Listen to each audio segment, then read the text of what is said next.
COVID baggage, the emotional and the physical. As the name suggests, the session will be a discussion on how the pandemic has led to the emotional and physical baggage. We have with us Dr. Narendra Chirmoe, who is a specialist in immunology as it relates to vaccines, biologics, and gene therapy, and Dr. Sameer Parekh, who is the director of the Department of Mental Health and Behavioral Science at Fortis Healthcare. They will be in conversation with Subodh Shankar, co-founder of Atta Galata Bookstore. Over to you, Subodh.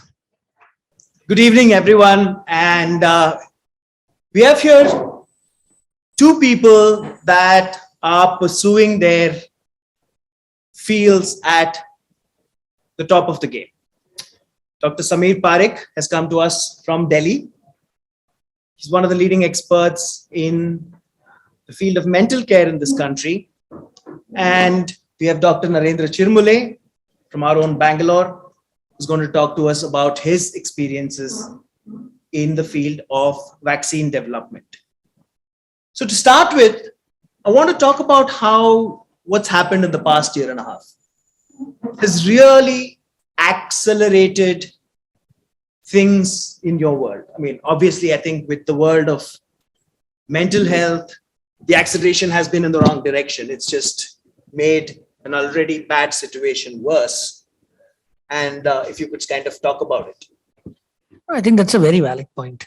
While we were sitting, I was sharing with you, the book that we are talking about, Alone in the Crowd, was actually written before the pandemic. But he was asking me that the last chapter, why is it so short? I said, because it was written as an afterthought. And that's the reflection.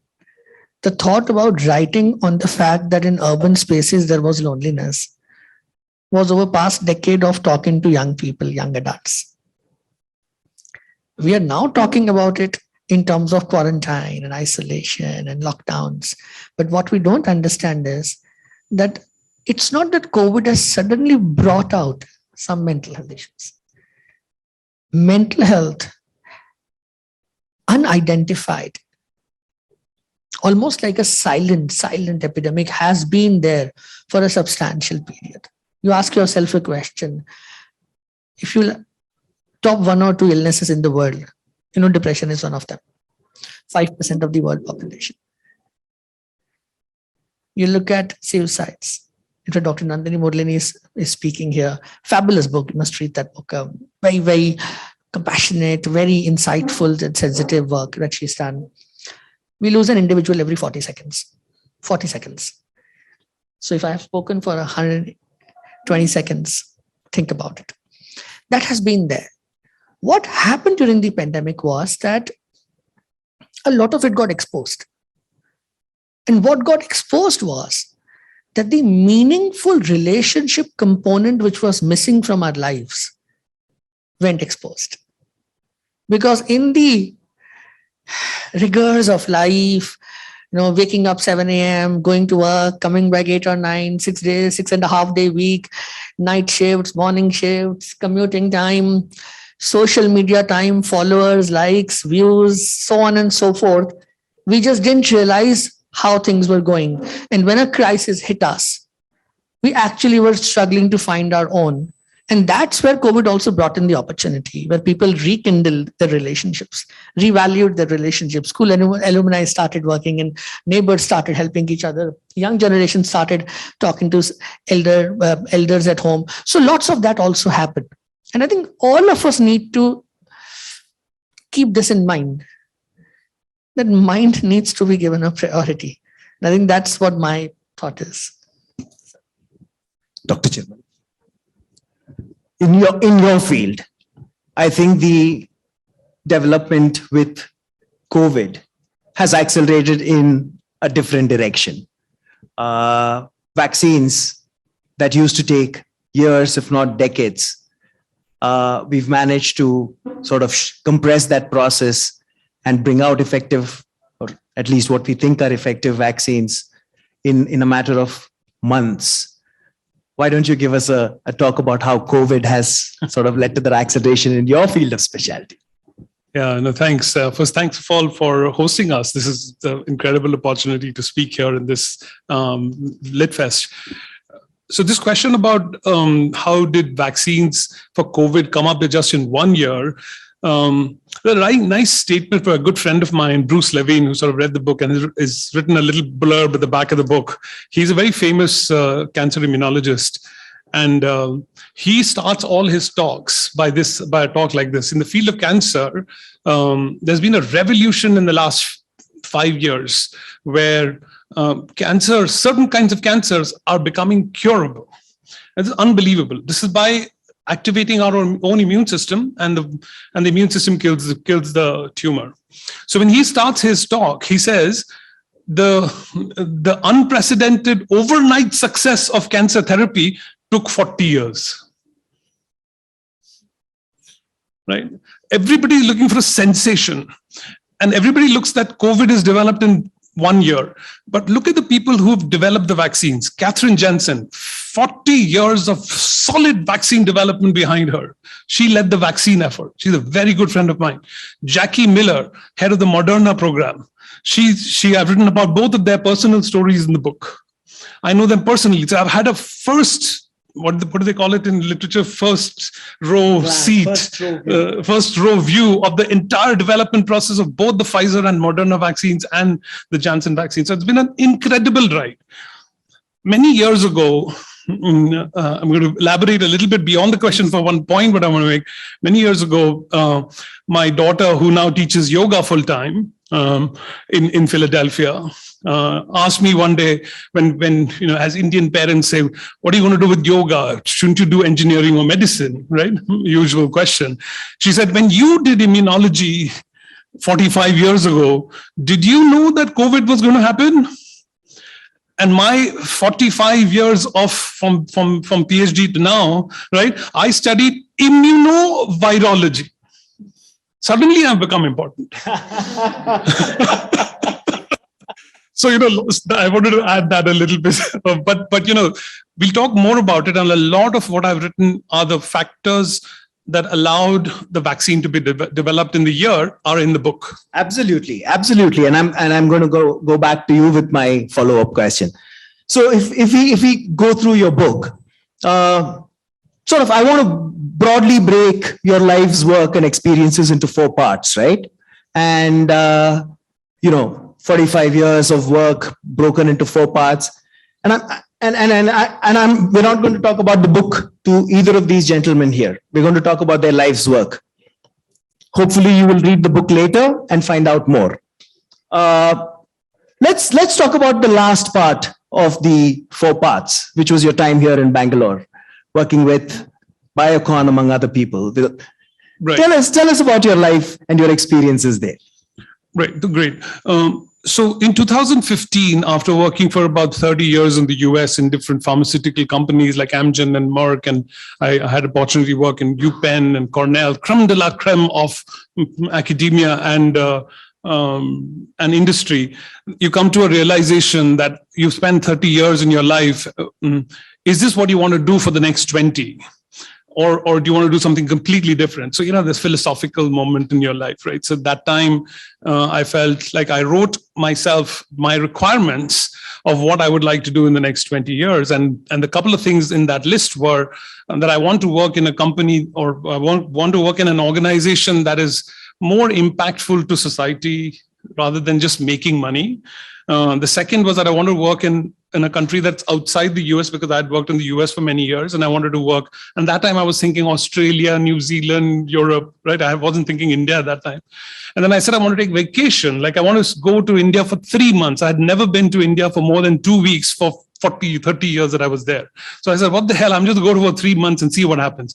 And I came to my sisters and brother-in-law's house who are here. And I said, I've come here. I don't know what I'm going to do, but I'm here.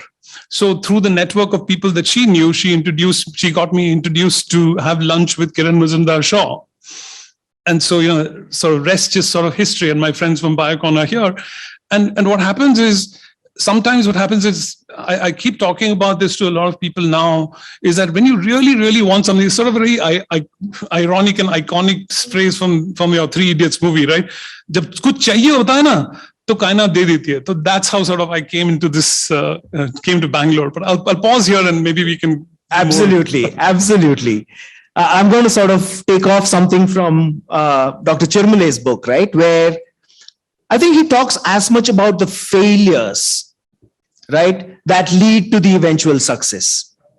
And to go back to Dr. Parekh, and I think that is one of the things that you also talk about is how does one develop the resilience, the fortitude, the ability to deal with those failures? I could have just gone listening to you. It was fascinating, I must tell you. From my vantage point, listening is something that comes most naturally. Very fascinating. I think young people need to be exposed to lives of people. I still believe that biographies are probably the best way to learn life. Pick up anyone's biography and keep reading, read about lives and experiences. This whole term around failures, for example, how is it possible that any successful person, and you can name any person, has had more successes than the non-successes? It's scientifically not possible. So the legend of Sunil Gavaskar, we were talking about his 200 plus innings, brought so much fantastic nostalgia in my life while we were having this conversation. Or the absolute iconic Sachin Tendulkar. I've gone through the heartbreaks of seeing him get out at 0 and seen the thunderstorm, the desert storm in Middle East when back-to-back matches with Australia. That's learning for you. How is it ever possible to have a 100% result? I mean, when he's talking about vaccines, surely they just didn't have plan A work for them. Imagine how much would go behind every time something successful happens. And I think that's something all of us need to appreciate. Appreciate the fact each experience is life giving you feedback. That what you tried, is it effective, partially effective, ineffective?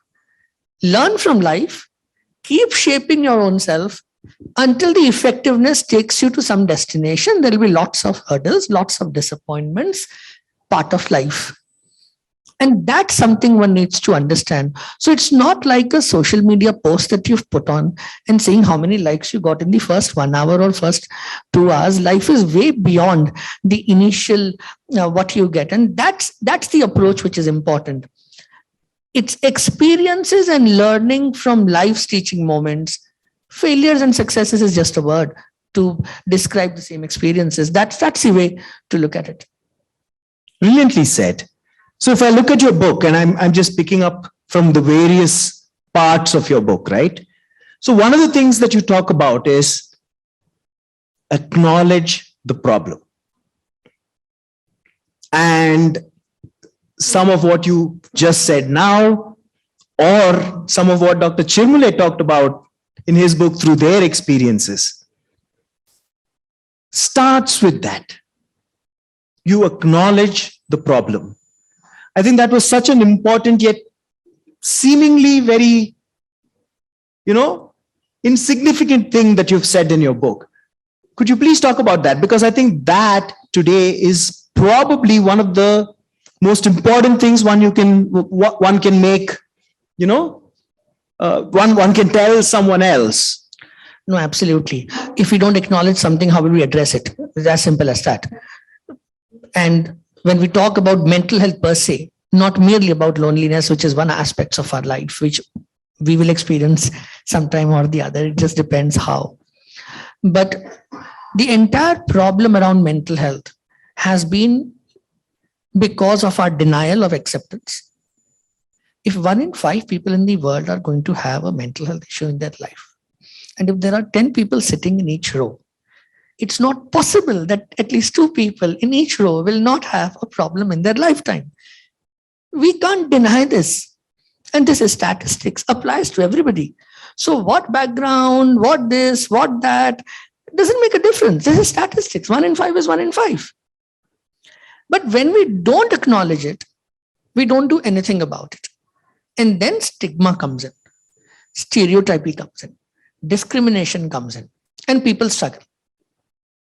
To give you one example of this, and I was reading an article just before coming here on how telemedicine and telecounseling is changing the face of mental health across the world, not just in India. In fact, it was an article I was reading which was quoting data from Saudi Arabia. What has changed is that because telemedicine became available, our entire problem of outreach, thanks to Digital India. When I talk about social media's harms and benefits, look at the advantage of Digital India, that somebody is sitting in any part of rural India who may not have had access to a counseling psychologist, a psychotherapist, a psychiatrist, a GP who could help with a mental health issue. Today, with a smartphone, can get a consultation and the medication or therapy wherever that individual is. Now, that's how the change happens. But that will happen if I acknowledge it.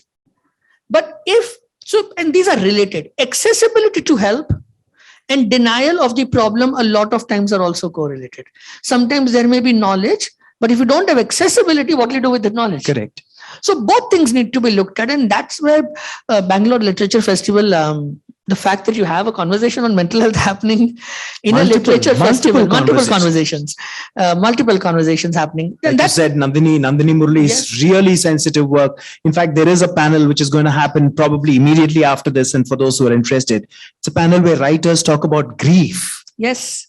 And it's important that all of us understand that when it comes to mental health, each one of us is a stakeholder. Expertization of mental health is not a solution of mental health for our country. Each one is a stakeholder. Creating awareness, positive conversations, right feedback, psychological first aid, supporting children, supporting senior citizens, supporting vulnerable people, meaningful relationships, optimism, hope, resilience, positivity, connectivity. All of this is all of us can do. You don't need a psychiatrist to tell you this. And then, yes, you create layers and ensure people get help. And I think that's the approach. That's why acknowledge the problem if you want to address it. So. No, this is brilliant because, I'm actually drawing parallels from what you're saying into Dr. Chirmale's story, right? Acknowledge the problem. And with that acknowledgement of the problem, if there is access to, for example, technology as a solution, then what it does is really help go through the process of finding solutions much easier. So I'm going to ask you about the same thing, right? So when you move back from having worked with sort of global industry leaders to a country where I don't think pharmaceutical research is among the sort of top 10 things that this country does. And you worked in an organization where I think we all here has both acknowledged the problem and has tried to provide the technology to help solve the problem. I'd like you to talk about that because again, we're talking about something which is a Bangalore institution. Yeah. So to follow up on your question about, acknowledging the problem and where and how I can weave in what your question is about novel drug discovery in India, for example, and why that is so lacking. I think there are many reasons for it, and part of it is the story of Biocon that I've talked in this book in a lot of detail. In a lot of detail. So the way I talked about this in the story of Biocon, to answer your story, is that we all go through growing up, right? We don't when we start elementary school, we suddenly don't go and do our PhD. You have to go through elementary school, through middle school, through high school, to college. There's a process, right? There's some genius child who will go from school directly to college, but that's all a rare event, right? For the most part, we all have to go through our motions of getting our highest degree. Similarly, India is not in a situation where we can develop novel drugs yet. So what India was very good in 2000 to 2010 or so, before the trade agreement with the World Trade Organization of agreeing on patents, Indian pharmaceutical industries flourished tremendously. So companies like Cipla, Dr. Reddy's, Lupin, did extremely well in terms of making extremely affordable medicines through some phenomenal chemistry work that they did, right? So the chemistry was a very, very strong subject a decade before, right? Whatever college and school, we all learn chemistry a lot, right? And that chemistry allowed the pharmaceutical industry to sort of, I won't say copy, but make similar kinds of molecules through a much more simplified process than what somebody else would have developed at a much more affordable rate. And companies like Cipla, Yusuf Hamid, and led by all stalwarts in that area, transformed affordability of that what we call as small molecule industry in India. And India today is the leader in the world. 40 to 50% of the drugs sold in the US are made in India. Look at our vaccine portfolio, right? I'm just talking about that decade. Correct. So that was the first part. That was elementary school, by the way, right? The transformation of the small molecule industry is the elementary school. Correct. Then what happens is there's a field called biologics, which are transformative drugs. These are antibodies or protein molecules, which are human-made material, which can again have very, very strong influence, and they're curing diseases which previously were not considered treatable, and they are making drugs which were previously called undruggable, right? So undruggable targets and really difficult to cure diseases. So biologics became the next wave of drugs to be made. And since the Indian pharmaceutical industry, led by Biocon in this case, was very good at making similar kinds of biologics, which is biosimilars, which is sort of a generic version of the small molecule success, they were able to make biosimilars. And we are in that phase where we're making really good biosimilars, and Biocon is leading the way. And I'm fortunate to lead the first biosimilar that was approved by an Indian company in the US, and that's the story of Biocon. That's a phenomenal story. It's not my story. It's the story that you are an integral part of. Right, exactly.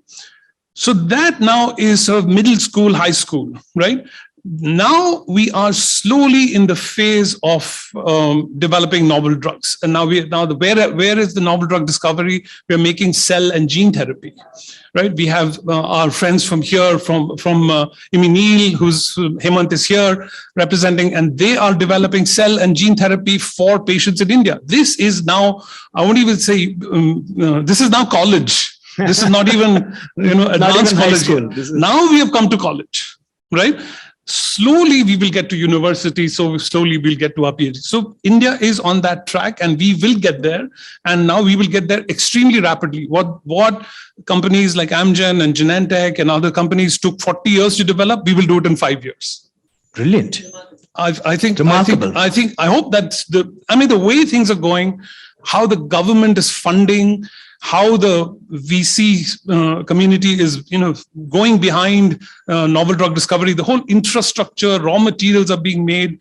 Vaccines have transformed the world. Forget India. Serum Institute, Bharat Biotech, all of these companies are transforming the world. And we are on that trajectory, and COVID only has increased the pace. And to sort of ask you, to contrast that with the time when you were a PhD student. Let's talk about that. I mean, this is actually a biography which is not written like a biography. True. It's a biography that is written almost like a scientist's journey. Yes. So to contrast what you just said against when you were a young PhD student in the same field. Yeah, I think what I've been lucky with in my career is I'm continuing to do the immunology, which I studied in college. So how many people today, actually apply what they learned in college? Many people try to do completely different things, we won't go there, but that's, I don't know. But I think, I was fortunate to be able to learn immunology in the early 80s. And when I was doing my PhD in Cancer Research Institute in Mumbai, I had no clue. I had no clue what I was doing. I was just doing some experiments, and my experiments that my supervisor told me to do these experiments and you'll get your PhD. And I thought, okay, whatever, right? Not till much later did I sort of reflect. A decade later, after I did my postdoc, after I got out of the rat race of, surviving with money and all that, you really realize that PhD is never about the subject. It's never about the subject. It is the process of how you solve difficult problems, extremely difficult problems. That's what a PhD is. So what I learned in PhD in retrospect is how to negotiate with my friends and how to get them to do my experiments for me. or how to go to the purchase officer and ask him to order my reagent first before everybody else. Right? And how do I reach Ackworth Leprosy Hospital from Parel very quickly on a bicycle? Much faster than a bus, right? All part of the PhD process. So my sort of retrospective learning of what a PhD is, how to solve difficult problems. Interesting. And talking of solving difficult problems, Dr. Parekh, I think when we had our conversation, you were also talking about how, this is not a book that you wrote because you wanted to write a book. This is a book you wrote because it's a continuation of what you do on a day-to-day basis. And I think you're doing a lot of interesting things on a day-to-day basis. You don't think of your average mental health professional writing animated books so that message could reach somebody of a younger age. Or the doctor actually knew what an AMA was before both of us did, because he's out there doing these AMAs on Instagram to try and reach those children who belong to that age. Please talk to us about some of these, because I think that is one of the most fascinating things that I found out about how you work. So I'll tell you what, this is several years back. I was taking a workshop in Mumbai at one of our Fortis hospitals in Mulund. Eight class students were there. And I was giving a session probably on media literacy, a topic which is very close to my heart. I was talking about social media and things like that. And a young student, 8th class, stands up and said, but you don't put anything on Instagram. How will we read it? Yeah. So true. And that gave birth to our handle on Instagram. Right? I still don't have my own, can't deal with it. But that started it. Right. And then conversations would happen with young people. And I have very, very young team. That this looks nice. And I said, don't care about looks. It doesn't matter. You talk about content. You just talk about one thing, share right information in a way that young people can understand. So while that was happening and we were doing study skills, so we do, which even after 20 years plus of my career continues to be the most popular talk we take, such as the pressure of academics in our part of the world, that I'll say, let's talk about caring for environment, but I'll get 10 times more people attending a study and exam skills. So now what happens? Then the whole idea came that, why don't you put this in a comic? So we wrote a comic. We actually wrote a comic, Laugh and Learn, which was about study and exam skills, so that children could pick up some basic things like how to keep your table clutter-free via comic. And through that aspect, what I realized, once social media and digitalization happened, that the problem of mental health was about outreach, about awareness, about information, also in terms of false information.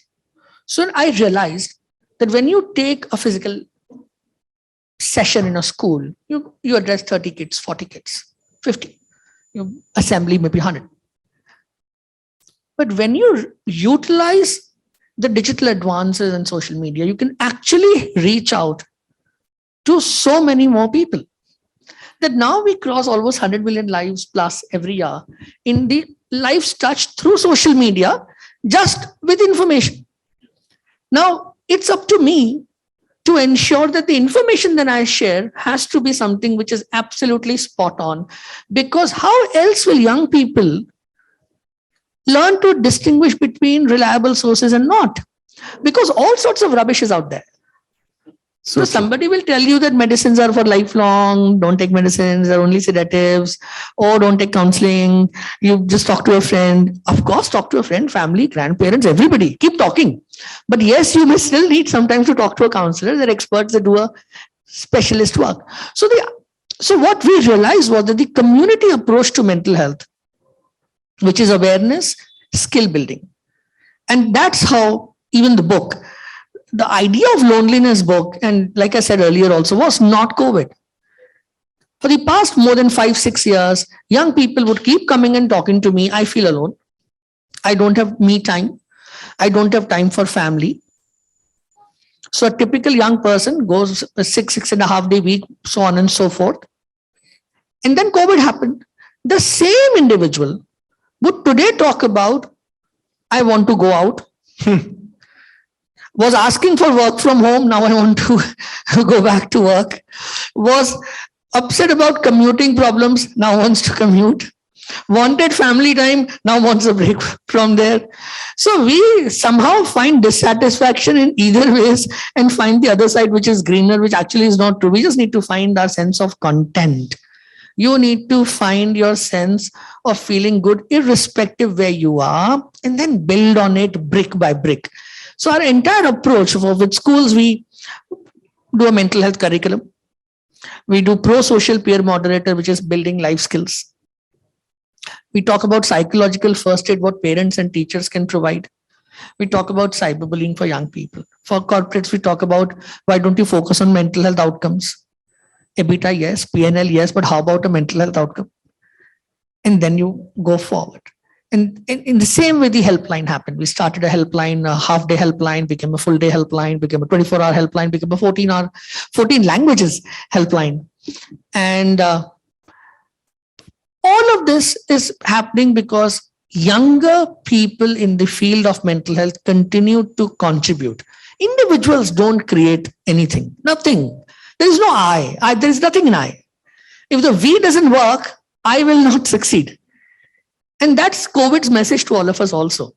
The moment we became a we and took responsibility of each other, we win. The moment we stop taking responsibility of each other and the I becomes more important than we, us lose. So that's the way to look at it. Brilliantly said. Brilliantly said. I think there's so much in this book that one can read and reread. You know, it's set out in all of these different chapters, which are broken into 4 sections. And one of the things that you say in this, which I really liked, is invest in relationships. And I think that's such an important thing that, you know, you're saying in this, and you're actually saying it in a fairly sort of a matter-of-fact manner, if I may say so. At least in this book, you're saying it in a really matter-of-fact manner. Tell us a little more about that part of the book, which I personally liked a lot. So to be honest, I mean, picking from what you said, and like when I was saying, I was listening. So what I hear, a teacher, so as a PhD student, a teacher who gave guidance, friends who supported, somebody helped with something, came back to family, family made someone meet, so on and so forth. What is this? This is a circle of meaningful relationships, which is what happened in COVID. If you look at COVID, you look at individuals and families who struggled more vis-a-vis who struggle less and keep all constants same, all variables same. You'll realize where there were meaningful relationships and support systems, outcomes were different and better. So strength of alumni, and when I reflect onto this, we're all at a very similar age bracket here. Correct. So when I was in school and I passed school in what? Grade 12 was in 89. No phones. Absolutely brilliant world. No phones. No social media. In fact, no internet, no cable. No. What was it that I had? I had neighborhood friends. I had strong bonds with cousins, school friends, and each of these were pillars besides family. What were vacations? Family time. Truly, in a 2-month summer vacation, you would not meet your school friends. You would have no contact with them, and you had such fabulous relationships of family. And then, when texts happened and internet happened, suddenly you are sending forwards to almost everybody except your meaningful relationships. The very people with whom you wanted to spend so much time today, you don't spend time with them, don't have a time to call them, but you'll call others. And I say this to young people, I'll say this here also. How did language develop? Sign language came first, then words came, then we were able to express feelings and all, right? Abhi, what is happening? Emojis and emoticons have taken over. You send something nice, you'll either get a silly thumbs up sign, or if it's sillier, then you'll get a heart. And the hearts are in so many different colors, I don't even know how to interpret them. and you'll have all sorts of things happening, and it takes a bit of a time to even understand what's happening. But what it does is it kills your emotions, it kills your feelings, it kills your experiences. It gives you a muscle memory reflexive kind of an action. And you believe that these engagements that you're having on social media are real world. It's not real. It's portrayed, it's digital. You may do whatever you want to do there, but what you do in your real life, your relationships, that's the only thing. If you will have relationships, you'll have outcomes which will be on your side, because life is going to throw everything at you. Some good moments, lots of tough moments. Both for tough moments, you'll need support system, and to enjoy good moments, you'll need support systems. So meaningful relationships, civilization cannot happen. Happiness cannot happen. And I hope we start focusing on happiness add on to the GDP, like at least what Bhutan does. And I think that's one of the things that you can read in this book. I think Dr. Chivmale's had a life of working with people. Whether it was in your time in Philadelphia, whether it was your time in California. And here, we can talk about this book or have hear Dr. Parekh talk for another hour. But here in this book, he's talking about some of the sort of really iconic things that one might have heard of if you had even minimum scientific curiosity. A vaccine that tried to cure HIV. A vaccine that tried to work against the rotavirus. These are all initiatives where Dr. Chivmale has had either a small or a large or a medium role to play. And this story, and there are stories about all of that in this book. But I think what ties it all together, a lot of it, like Dr. Parekh says, is about the people that you work with. It is filled with names of people that you work with. Yes. It is. Please talk about some of that, because I think it's important for that point to get reinforced, after having heard Dr. Parekh. When I started writing the book, like you said earlier for your own book, and earlier you were saying I'd written the first version of the book in 1 year. I've written many scientific papers, and it is very natural for me to write papers very easily. So I've written a lot of papers. So that's what I did. This is my first book. So I wrote the book in the first year, and my editor, Gurveen Chadha, said, "I don't understand anything you've written." I said, okay. There is a lot of science. There are a lot of graphs. And then for the next 2 years, it took me 2 years to sort of deconvolute the book to start to where it is today, right? Thanks to Gurveen and her comments and all that. But to answer your story about the names of the book, so she told me 3 things to do a book. So if you're thinking about writing a book, I would say there are many ideas, but here are 3 I thought were very useful. Take a concept and find I'm speaking only for the scientific world, not fiction and all. So take an idea, find an analogy to it, and then try to explain the analogy. And then come back and use that analogy to explain the biological phenomenon that you're seeing. Lots of analogies, many analogies. Sometimes I've got so carried away that sometimes the analogy is more difficult than the real thing. Like, I talked about Mandukya Upanishad in this to try to explain some biological phenomenon, right? So analogies is one thing. The second is, she told me, is write about what was happening at that time in the world. So, Sharabi movie was playing or some song was famous at that time, So people relate to what was happening at that time. So that was the second thing. And third thing, what were you doing? That was allowed me to sort of expand and made me write the book a little bit more easily. And when I started putting what was happening in the world and what was I doing, naturally, all the people around me at that time came to mind. So I just put their names. And the sort of ulterior motive I'll tell is sort of marketing. At least the guys whose names are in the book buy the book.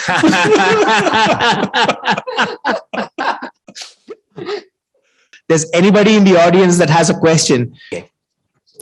What would you suggest for young minds or young innovators throughout the experiences through writing the book and also through the COVID time, because we're also touching upon the COVID?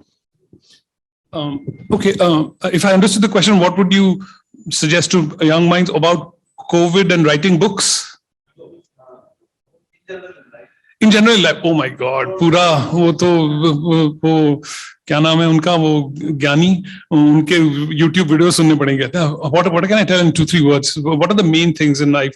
I think, this, I really believe in focusing on what you really want. It's really hard to figure out what your purpose in life is. And especially when you're young, it's really hard to think about what is your purpose in life. Even when you're older, it's really hard to think about what you were born for. But I think our Indian mythology really enables us to do that, to learn through whatever your mythology that you're following. Figure out what you really want to do and where you want to make an impact. And I really believe this because I do a lot of mentoring these days and talk to a lot of young people like in this regard. And the easiest thing that I tell them to do, what do you want to do, right? And they don't really know exactly what they want to do. But once they figure out what they want to do, right, and they are very clear about what they want to do, whatever that they wanted to do just comes to them. They don't have to go after it. So it's an easy thing to say, but hard to do. Figure out what you want to do in life. It'll come to you. I'll tell you what, be receptive. I think that's most important. Be persistent. Like what you do. Don't do what others think you would like or others think they would like. Doesn't matter in the scheme of life. You need to continue to enjoy what you are doing. And you need to be persistent. Because I've been saying this earlier also, you'll keep getting lots of darts coming from life. And just keep moving forward.